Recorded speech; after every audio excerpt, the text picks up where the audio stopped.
নজর রাখবো পরবর্তী খবরে। দিল্লির মুখ্যমন্ত্রী রেখা গুপ্তের উপর হামলা, বাসভবনে জনশুনানি চলাকালীন হামলা।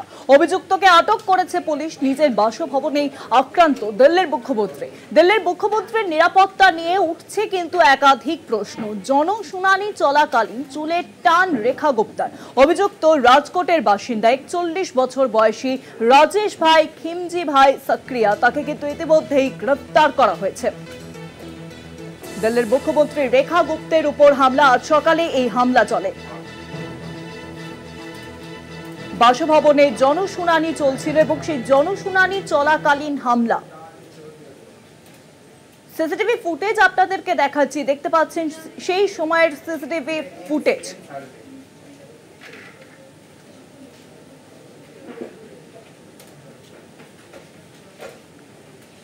ইতিমধ্যেই কিন্তু এই ঘটনায় আক্রান্ত অভিযুক্তকে গ্রেফতার করা হয়েছে।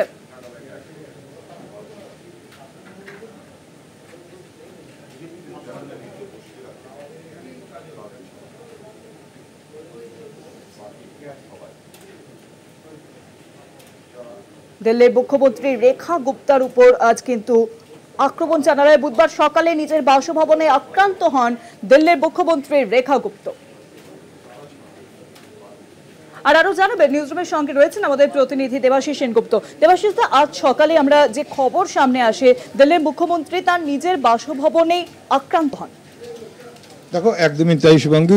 আজকে দিল্লি সিভিল লাইন তার বাসভবনে যখন তিনি জনশুনানি করছিলেন, সেই সময় সেখানে আসেন রাজেশ ভাই খিমজি ভাই সাকারিয়া নামে জনৈক একজন ব্যক্তি, যার বয়স আনুমানিক 41 বছর এবং রাজকোটের বাসিন্দা। এখনও পর্যন্ত তাই জানা যাচ্ছে।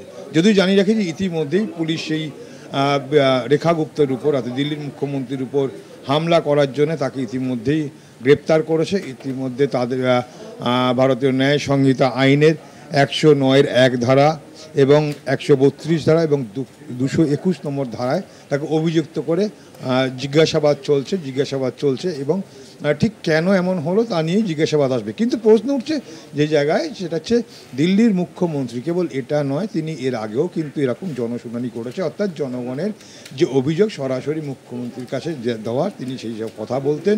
এবং এক্ষেত্রে প্রশ্ন উঠছে যে এক তো সেই ভদ্রলোক, অর্থাৎ রাজেশ খিমজি যিনি আছেন, রাজেশ ভাই খিমজি, তিনি মানসিকভাবে অসুস্থ কিনা বা তার অন্য কোনো উদ্দেশ্য ছিল কিনা, এগুলো পরের প্রসঙ্গ। কিন্তু একজন মুখ্যমন্ত্রীর যা নিরাপত্তা, সেই নিরাপত্তা বেষ্টনী পার করে কি করে সেখানে ঢুকলো, তার উপর দিল্লির এই মুখ্যমন্ত্রীর উপর, অর্থাৎ রেখা গুপ্তের উপর সরাসরি আক্রমণ। অর্থাৎ একদিকে যদুর সূত্র মারফত জানা যাচ্ছে তাকে চর মারা হয়েছে, এমনটাই কিন্তু শোনা যাচ্ছে। তার চুলের মুঠি ধরেও টানা আছে, আবার অন্য সূত্রে পাওয়া যাচ্ছে তার হাত ধরেও টানাটানি করা হয়েছে, এমনটাই কিন্তু শোনা যাচ্ছে। যদিও বিষয়টা মিনিট খানেকের বিষয়, কিন্তু সেক্ষেত্রে দাঁড়িয়ে একজন মুখ্যমন্ত্রীর কাছে পৌঁছালো কিভাবে, নিরাপত্তারক্ষীরা বা কী করছিল। কেন দিল্লি পুলিশ সরাসরি কিন্তু কেন্দ্রীয় স্বরাষ্ট্রমন্ত্রকের অধীনে। দিল্লির পুলিশ ব্যবস্থা নিয়ে কিন্তু ইতিমধ্যেই বিভিন্ন প্রশ্ন উঠেছে। সেই জায়গায় দাঁড়িয়ে কিন্তু তার বাইরে সাধারণ মানুষের যে অভিযোগ, তার বাইরে কিন্তু গেলেন না সরাসরি মুখ্যমন্ত্রী নিজে। এবং সেক্ষেত্রে দিল্লির মুখ্যমন্ত্রীর উপর এই আক্রমণ এবং তা নিয়ে কিন্তু প্রশ্ন তুলেছে যেমন বিরোধীরা, পাশাপাশি বিজেপিরও একটা অংশ, অর্থাৎ ভারতীয় জনতা পার্টি যারা দিল্লিতে ক্ষমতায় রয়েছে, তাদেরও একটা বড় অংশ কিন্তু কেন্দ্রীয় স্বরাষ্ট্রমন্ত্রকের ব্যর্থতার কথা তারা তুলে ধরেছেন। এবং কেবল তুলে ধরেননি, পাশাপাশি বেশ কিছু তারা কাজিয়া করলো। একটা অংশ মনে বলছেন যে এটা বিরোধীদের একটা চক্রান্ত। তবুও চক্রান্ত হোক বা যাই হোক না কেন, এই বিষয়টা নিয়ে কিন্তু দিল্লির সাধারণ মানুষের এবং রাজনৈতিক মহলে একটা বড় চাঞ্চল্য যে একজন মুখ্যমন্ত্রীর কাছে একজন ব্যক্তি পৌঁছালেন, যিনি সরাসরি মুখ্যমন্ত্রীর গায়ে প্রথমে কাগজ দেওয়ার নাম করে তারপরে তার উপর আক্রমণ নামিয়ে আনলো। এটা কি করে সম্ভব হয়?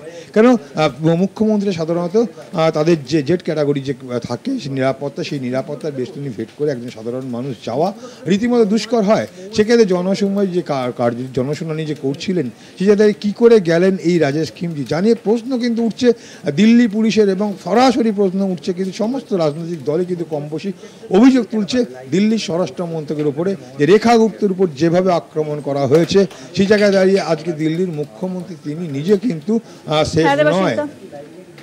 অনেক ধন্যবাদ দেবাশিস দা। নিউজরুমের সঙ্গে ছিলেন আমাদের প্রতিনিধি দেবাশিস সেনগুপ্ত। অর্থাৎ এখানে কিন্তু প্রশ্ন দেখা দিচ্ছে যে নিরাপত্তা বেষ্টনী পেরিয়ে কিভাবে সেই অভিযুক্ত দিল্লির মুখ্যমন্ত্রী রেখা গুপ্তর বাড়িতে ঢুকলো, বাসভবনে প্রবেশ করলো এবং তার উপর আক্রমণ চালালো।